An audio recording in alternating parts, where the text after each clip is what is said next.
Hola, hola, bienvenidos a Tesis. Hola, Richard. ¿Cómo andas, Verónica? Muy bien, muy vamos. feliz. Hoy vamos a hablar de unos temas re interesantes. Vamos a hablar de toxoplasmosis. ¿Qué es y por qué en la etapa de embarazo, después de tener el bebé, es tan importante tener en cuenta? También vamos a hablar de hipertensión arterial, que tenemos el 50%, 40%, 60% y no detectado, el 80% mal diagnosticado, es decir, un desastre. Un tema. Sí, y vamos a hablar también del dolor. Sí, ¿por qué sentimos dolor? ¿Qué tipos de dolores hay? Muy Dolor en interesante. sí, no importa qué tipo de dolor. No importa, dolor. ¿Qué pasa cuando nos duele algo? Vamos, buenísimo Vamos. el programa de hoy.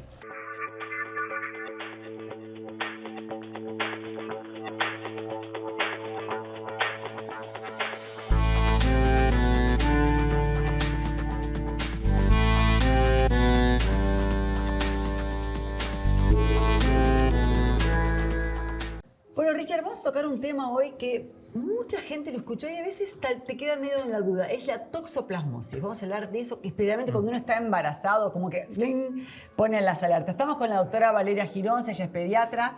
Hola, Valeria, qué Hola, gusto ¿qué tal? tenerte. Buen día, gracias. ¿Qué es la toxoplasmosis en realidad? Bueno, la toxoplasmosis es una enfermedad producida por un parásito que se llama Toxoplasma gondii. Es mucho más frecuente de lo que uno espera. En la Argentina se estima que un 30-50% de las personas ya se han contagiado de toxoplasmosis.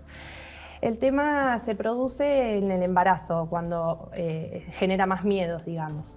Esta enfermedad se produce a través de el contagio cuando las carnes no están bien cocidas, cuando las verduras no están bien lavadas, o con el contacto directo con las heces del gato, que es lo que más transmite, digamos, la enfermedad. Así como ven acá, los huéspedes intermedios y los alimentos, que son los que producen la enfermedad. Por lo general es una enfermedad que no produce síntomas. En realidad puede llegar a generar síntomas leves similares a una gripe, con fiebre, un sarpullido en la piel, dolor muscular, ganglios inflamados, pero no más que eso. Sin embargo, hay formas más graves que se pueden producir, sobre todo en pacientes inmunodeprimidos o en los bebés recién nacidos de madres que se contagiaron durante el embarazo. Es decir, que, digamos, yo me contagio y el mismo cuerpo se encarga de matarlo, ¿se va o queda alojado en el cuerpo y yo sigo contagiando? ¿Cómo es el ciclo? No se contagia de persona a persona. No. No. Lo que puede pasar es que te contagies y no produzca ningún síntoma en vos. Claro. En las personas que tienen inmunosupresión, sí, porque las defensas del cuerpo no están preparadas para combatir al parásito. Claro. Lo mismo sucede en los bebés recién nacidos cuando la mamá se contagia durante el embarazo. En el primer trimestre del embarazo incluso puede producir abortos espontáneos. Cuando el contagio es durante los segundos el segundo o tercer trimestre del embarazo, el bebé nace y ese bebé puede tener síntomas que son graves. Por ejemplo, afección ocular, con disminución de la visión, dolor, incluso hasta ceguera. Puede producir alteración auditiva, trastornos a nivel cerebral con un cuadro similar a la encefalitis o hidrocefalia, trastornos cognitivos, retraso en el crecimiento, ictericia, aumento del tamaño del hígado y del vaso. Entonces, puede producir muchos síntomas graves en este tipo de pacientes. Valeria, ¿y qué pasa cuando el bebito está recién nacido, tiene toxoplasmosis? ¿Cómo hacemos para identificar que tiene eso? Y si se cura, si se da medicación y se puede revertir esa situación. Bueno, el diagnóstico se hace a través de un estudio de sangre. En principio, cuando la mamá, nosotros en Argentina, es un estudio que se le hace a las embarazadas en el primer y tercer trimestre para ver si ya tienen, con una serología se llama, que es para ver inmunoglobulina M, para ver si la infección es aguda, o inmunoglobulina G, para el mismo parásito, si es una infección pasada, que ya la tuvimos. Si es una infección pasada, tenemos aumentada la inmunoglobulina G, que la mayoría o la mitad de la población lo tiene, no pasa nada. Ahora, cuando la inmunoglobulina M es la que está aumentada, es una infección aguda de ese momento. En esos casos, cuando el bebé nace, se lo estudia para ver si hubo transmisión durante el embarazo. Perfecto. ¿En el FEI sale de los bebés? No. No, nada que ver con el FEI. No, eso es otra cosa, es para detectar otro tipo de enfermedades. O sea que hay que sacarle sangre. Se saca aparte. exactamente. Eso se hace como habitualmente. O si la mamá Si la mamá se contagió durante el Ahí embarazo, se ve, entonces sí. hacemos la pesquisa en el bebé. ¿Y ahí se aborda un tratamiento? ¿Al Sí, bebé? por supuesto. Primero hay que hacer todas las evaluaciones con la parte oftalmológica, la parte auditiva, se hacen estudios de imágenes en el cerebro para ver si hay lesiones y en base a eso el tratamiento se da con medicamentos antiparasitarios sumado a un antibacterial. Por el ciclo entonces que vos dijiste, ¿cómo lo prevenimos a esta enfermedad? Digamos? Bueno, eso es lo más importante porque es muy sencillo de prevenir. Entonces, lo que tenemos que hacer es cocinar bien las carnes, lavar bien las verduras, juntar diariamente las heces de los gatos, lavar bien las bateas de los gatos donde hacen sus necesidades y lavarnos bien las manos. Eso se tiene que hacer a diario porque el parásito empieza a despedirse, digamos, de las heces después de 48 o 72 horas. Por eso es importante hacerlo todos los días. Y estas medidas tienen que ser aún más estrictas en las embarazadas y en los pacientes inmunodeprimidos. Perfecto. Claro, porque digamos, a veces el gato convive en la casa, digamos. O un gato que no es tuyo. o Pueda sí, venir a más hacer. allá de la verdura o la afuera, en la carne. calle, te ataste el zapato, el cordón, se te cayó algo, Sí, sí, tocaste, lo había tocaste. heces de un Sí, gato. y o lo sea, mismo los niños. los Y niños ingresa que por se boca llevan. ingresa. Claro, Sí. exactamente. Así que hay que tener mucho cuidado, Sí. lavarse bien las manos y... Sí. Sí, Sobre lo de lavarse todo. bien las manos Sí. siempre es bueno para Para todos, cualquier digamos. enfermedad Las infecciosa. embarazadas y los bebés es un caso aparte. La Sí, verdad sí. que es un periodo en la vida en que uno Sí, que ahí hay que le teme extremarla, a claro, y hay que toxoplasma. extremarla. Sí, hay que extremar las medidas, extremar. exactamente. Bueno, muchas Bueno, gracias. muchas Bueno, muchas Muy gracias bueno. desde Hospedic, Volvemos. les Dale. agradecemos.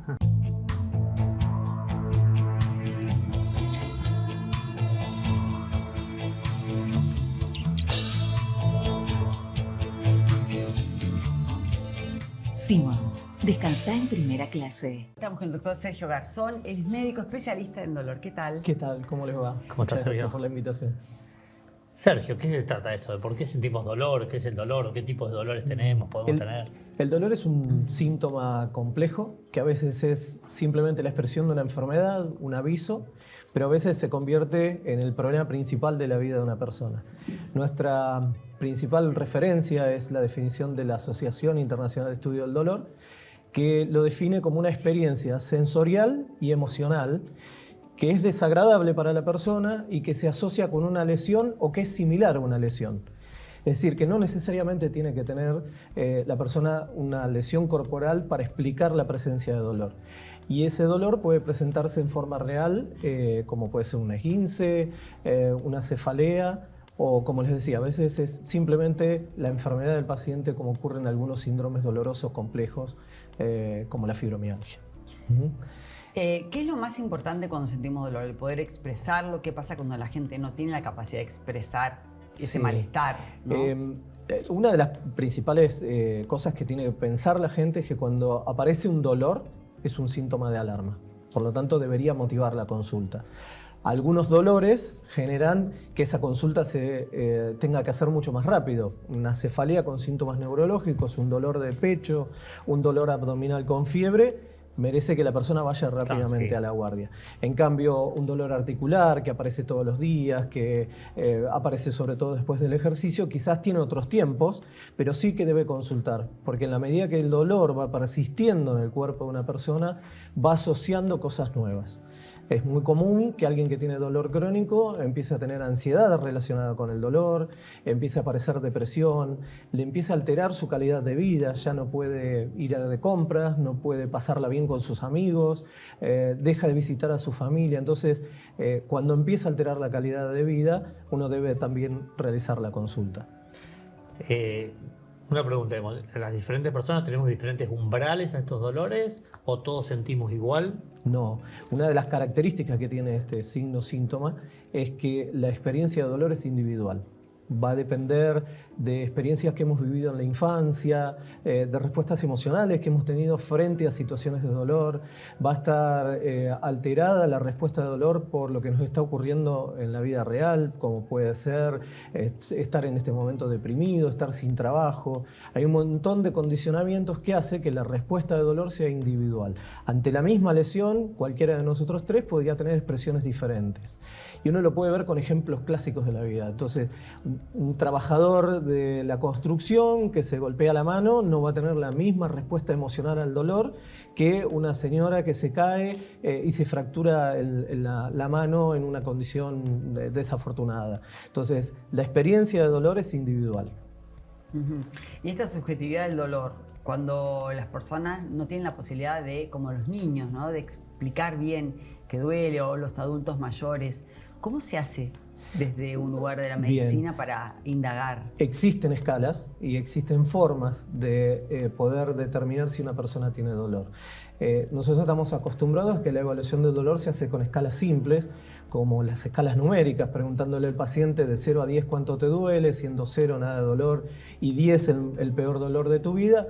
También existen escalas que evalúan el comportamiento, la respuesta física, si la persona presenta taquicardia, si respira diferente, si cambió la actitud. Esto sirve tanto para evaluar en los dos extremos de la vida, a los nenes chiquitos y a los ancianos que a veces tienen la imposibilidad para comunicarse. Porque la falta de comunicación no explica la ausencia de dolor. O sea, alguien que no se comunica puede estar sufriendo de dolor y por eso es importante también conocer estas escalas. Entonces, para la gente, si están a cargo de un niño o de un anciano que ha cambiado sus características o sus respuestas, esa también tiene que hacer una alarma y pensar, quizás, bueno, el síntoma es que está apareciendo dolor. Generalmente en todas las casas hay un analgésico antiinflamatorio para tomar, digamos, ¿sí? O está a mano de mucha gente, digamos. ¿Es bueno tomar ante un dolor algo que calme ese dolor? ¿O depende qué dolor sí o sí hay que consultar, como dijiste anteriormente? Siempre que aparece dolor, lo ideal es tratarlo. Porque un dolor agudo, los más comunes son los postraumáticos, que perpetúan el tiempo, puede generar cambios y transformarse a largo plazo en un dolor crónico. Por lo tanto, siempre que aparece un dolor, tenemos que hacer una acción y tratar de limitar ese dolor. Ya sea con un analgésico, con medios físicos como agregar hielo o calor, dependiendo de qué es lo que está generando el dolor, pero siempre hay que tratarlo. Lo que sí hay que conocer es que la mayoría de los analgésicos tiene efectos secundarios, no todo el mundo los puede tomar durante todo el tiempo, entonces sí tener a mano el analgésico para el momento agudo, pero cuando el dolor se perpetúa, no alivia o me obliga a tomar en forma continua analgésicos, entonces ese es el momento de consultar. Y recordar que hay algunos analgésicos que en algunas personas, ¿no?, pueden generar efectos secundarios graves. ¿Qué diferencia hay entre el padecer y el dolor, el padecimiento y el dolor? Y como vos dijiste, a veces que no es solamente corporal, somático, ahí anclaba, ¿no?, la pregunta. Bien, hace muy poquito se agrega en la clasificación de dolor un nuevo dolor que ya veníamos estudiándolo, ya conocíamos algunas enfermedades que tenían exclusivamente el padecimiento de dolor como único síntoma, y se empieza a hablar de dolor nociplástico, que es cuando la persona no tiene ninguna alteración física, ni del laboratorio, ni de la estructura, ni absolutamente nada, y tiene dolor como síntoma principal. Esos dolores son más complejos de tratar, porque los analgésicos comunes no suelen funcionar, y en general necesita un abordaje multidisciplinario. Son personas que tienen quizás mucha carga de estrés, que padecen depresión, que están sometidas a alguna situación particular que hace que aparezca el dolor como expresión de ese agotamiento físico, de ese estrés y demás. Uno lo puede ver muy bien en las personas deprimidas. Es muy común sentir dolor en todo el cuerpo en el contexto de estar deprimido. Hay gente que te dice, me duele la vida. ¿Qué te pasa? ¿Me duele la vida? En estos últimos 3, 4 años. Me duele el trabajo. Y decís, claro, pero ¿cómo duele el trabajo? ¿No? Lo hemos visto mucho alrededor del COVID y la situación que vivimos todos a partir del aislamiento, donde aumentó exponencialmente los síntomas como la depresión y la ansiedad, y acompañando eso la aparición de dolor como síntoma relacionado a estas enfermedades. Claro, es un dolor intangible, es un dolor psíquico. Sí, sí. ¿Y todos los dolores tienen de alguna manera calma o cura, digamos? ¿O porque hay dolores que son insoportables? Todos los dolores tienen tratamiento, incluso los dolores insoportables. La clave está... Digo, no se justifica que una persona hoy tenga dolor, No, digamos. Tiene que tratarse. no, tiene que tratarse. Ante la presencia de dolor o la persistencia de dolor hay que hacer la consulta. Hay cada vez más conocimiento sobre la fisiología del dolor, sobre la comorbilidad asociada al dolor y cada día hay mejores tratamientos para eso. Entonces hay que hacer la consulta. Creo que la clave está en escuchar, en hacer un buen interrogatorio, en tratar de recabar la mayor información posible, no solo relacionado a la queja somática, sino a la queja espiritual, qué está ocurriendo desde lo emocional, del ánimo, la ansiedad, de cómo está el sueño. Ahí el tema es a veces el tiempo que tienen ustedes para atendernos a nosotros como pacientes. Sí. Desgraciadamente, Sí. no. Sí. Digamos, Es clave en el diagnóstico de una patología dolorosa, sobre todo las primeras consultas, dedicarle tiempo. Una tener buena tiempo, amnesia, disponer de claro. tiempo. Sí. Bueno, doctor, muchas gracias. Súper Muchas interesante. Muchas Qué gracias a ustedes bárbaro. por la invitación. Dale, vamos. Pasa la tele. Bueno, Vero, acá estamos con el doctor Marco Marín, el cardiólogo. Vamos a hablar de este flagelo tan importante que es la hipertensión arterial. Upa. ¿Sí? Y cómo sencillamente podríamos diagnosticarla, ¿no? ¿Cómo estás, Marco? Sí, ¿qué tal? ¿Cómo te va, Ricardo? ¿Cómo te va, Vero? Mira, el tema de la hipertensión es un tema que desde la Sociedad Argentina de Hipertensión nos preocupa muchísimo, porque la hipertensión sigue siendo la primera causa de muerte prematura, de discapacidad, de infarto, de ACV. Y sin embargo, solamente 2 de cada 10 pacientes hipertensos está tratado y controlado. Hay 4 que ni siquiera lo saben. Y otros 4 que están tratados pero no están bien Es controlados. tremendo lo que estás diciendo. Sí, por eso estamos tan preocupados y por eso venimos haciendo esta campaña desde hace ya 7 años, cuyo lema es conocer y controlar tu presión arterial. Bueno, ¿qué es básicamente la hipertensión? La hipertensión es un aumento digamos, la sangre circula por nuestro organismo a través de un corazón que bombea y unas arterias. ¿Sí? Del producto de la cantidad de sangre que inyecta el corazón y del tamaño de las arterias se genera una determinada presión. Entonces hablamos de una presión normal y una presión que está elevada. Cuando la presión está elevada es el principal factor de riesgo. Es el principal factor de ¿Pero riesgo. tu presión es igual a mi presión? No. Cada uno tiene su presión. No sé, yo sé cuál es la mía, no sé cuál es la No, tuya. no, pero eso no hay venía que a decir. Hay que medírsela nada más. O sea, hay que medírsela y hay un equivalente que te dice justo dónde estás en tu máxima y tu mínima. ¿Es eso? No, vos te medís la presión. Sí. Y lo importante es medir la presión correctamente, con un aparato automático, validado, con todos los recaudos que hay que tener, y te da 2 numeritos, la máxima o sistólica y la mínima o diastólica. Eso tiene que estar, te diría, por debajo de 130-80. Si tenés cerca de 140-90, anda al médico. Y si tenés más de 140-90, inmediatamente tenés que empezar un tratamiento farmacológico. Te pregunto, Vero, ya que te tengo acá enfrente, ¿cuándo fue la última vez que te mediste la presión? Creo que acá, pero no me acuerdo ni Hace siquiera mucho. si mi presión. No, pero también es importante, y esto, la verdad que nobleza obliga, hay que decirlo, los pacientes van a los consultorios médicos y tampoco se les mide la presión arterial. Es Claro, por eso yo importantísimo, te quería preguntar eso. ¿Dónde el paciente se puede controlar, digamos? sin ningún lugar a duda, en la consulta médica, pero una consulta de una ginecóloga, de un cardiólogo, de un Sí, de un clínico, de un pediatra, médico de digamos, familia, de todo. hasta de un pediatra. Perfecto. Si los médicos no la miden porque no tienen tiempo, porque no tienen el aparato automático, bueno, podemos ir a la farmacia y en la farmacia otra vez, siguiendo un protocolo correcto, con un buen aparato automático validado, siempre por duplicado, esa información es valiosísima. Es valiosísima. Y después en su casa, ¿sí? Todos aquellos que tengan un aparato automático validado pueden tomarse la presión y van a tener una idea bien clara de cuáles son sus niveles de presión arterial. Recuerdan, en la época de pandemia todo el mundo se compraba un saturómetro. Hoy no sabemos qué hacer con el saturómetro. Sin embargo, tener un tensiómetro en la casa puede ser muy útil para toda la familia. Hay que saber utilizarlo, ¿no?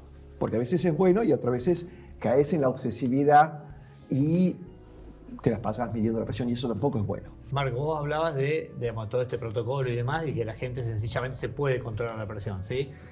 ¿Los parámetros son iguales en el consultorio, en la casa y en la farmacia? Sí, es muy interesante, Ricardo, tu pregunta, porque los valores de normalidad son diferentes. Si se la toma el médico en el consultorio, si se la toma el paciente en su domicilio o si hay un estudio, una herramienta muy valiosa, sería el gold standard, el patrón oro, que es la presurometría, que es cuando el paciente se coloca un manguito que va conectado a un monitor y tenemos 70 mediciones en el día y noche, perdón. ¿Sí? Entonces ahí tenemos promedios de 24 horas, promedios diurnos y un promedio nocturno. Los tres tienen que ser normales. Y ahí los tres son valores totalmente diferentes. ¿Sí? A la noche es muy importante que la presión baje por debajo de 120/70. Si tuvieses más de 120/70, ya estamos hablando de una hipertensión nocturna. Que es, Perdón, cuando te referís a la noche, ¿es cuando estás en descanso? Sí. o... Sí, durmiendo. Sí, cuando estás No, durmiendo. no por el ciclo circadiano, porque cada uno... O sea, Sí, es cuando estás durmiendo. Ah, y perfecto. si dormirías la siesta, tendremos que También. juntar la siesta con el periodo nocturno, perfecto, el periodo de perfecto. descanso. Descanso. Claro, por Y ahí eso tiene que cuando- ser más baja la presión. Cuando te ponen esos aparatos, vos tenés que ir diciendo que estás haciendo. Sí, básicamente, cuando te despertás y cuando te Cuando dormís, dormís. y si dormís una siesta, también tenés que poner esos horarios. ¿Sí? ¿Y ese aparato es habitual que lo usen? Para diagnosticar. Esa herramienta es para, por ejemplo, los ingleses lo recomiendan para todo paciente hipertenso. ¿Por qué? Porque justamente como la presión varía constantemente, hay muchos pacientes que van a la consulta y les sube la presión. Y eso se llama fenómeno de guardapolvo blanco. Puede ser casi de un 20%. Pero también hay pacientes que vienen al revés, que cuando van a la consulta le baja la presión o es más normal, y cuando van al trabajo es más alta. Y eso se llama hipertensión oculta o enmascarada. Entre los dos, casi el 40%. Entonces, la presión en el consultorio a veces no es la real. Y la real estaría en un periodo de 24 horas. O tener presiones fuera del domicilio. ¿Sí? Estamos trabajando fuertemente con las farmacias para ver cuál sería el valor de normalidad de la presión medida en la farmacia. Y eso lo estamos haciendo ahora justamente con COFA. Vos hablaste de conocer y controlar. ¿Sí? Una vez conocer, que es lo que dijimos recién, creo, de cómo podríamos llegar a conocer si tenemos o no hipertensión. Ahora, ¿cómo la controlamos? Bien, controlar significa alcanzar los objetivos terapéuticos. Y ahí también volvemos a tener alguna problemática en relación a lo que piensa otros lugares del mundo. Para nosotros, controlar la presión significa tener valores por debajo de 140/90, más cercanos a 130/80. Pero para los Estados Unidos, la presión tiene que estar más cerca de 120/80 y diagnostican por encima de 130/80. No los quiero confundir, quiero decir, hay diferencias de criterios entre si naciste en Estados Unidos o si naciste en Europa o estás en Argentina. Pero lo importante, en definitiva, Pero es eso, ¿qué tiene que ver controlar con la presión. Tiene que ver con la calidad de vida que tenemos nosotros. ¿Con qué tiene que ver eso? No, simplemente es que en Estados Unidos han hecho un trabajo, entre Estados Unidos y Canadá han hecho un trabajo muy importante en donde se demostró que los pacientes que llegaban a 120/80 versus aquellos que llegaban por debajo de 140/90 les fue mucho mejor. Pero la discusión es cómo midieron la presión a esos pacientes, de una manera totalmente diferente. Por eso le decía que si yo estoy en el consultorio y le mido la presión con un aparato muy especial, en donde lo programo para que en 5 minutos le tome la presión al paciente 3 veces y yo me voy del consultorio, esas presiones no son las mismas que cuando yo la tomo. ¿Sí? Así se tomó allá. Y así acá no la vamos a tomar nunca, me parece. Claro. Bueno, no hay tiempo. Es así. Sí, bueno, son aparatos más costosos. Digamos, yo creo que el mensaje que tenemos que dar es a la población conocer su presión. Y a los médicos tenemos que controlar la presión arterial. No es cuestión de tomar una pastillita y nada más. Tenemos que alcanzar los objetivos terapéuticos.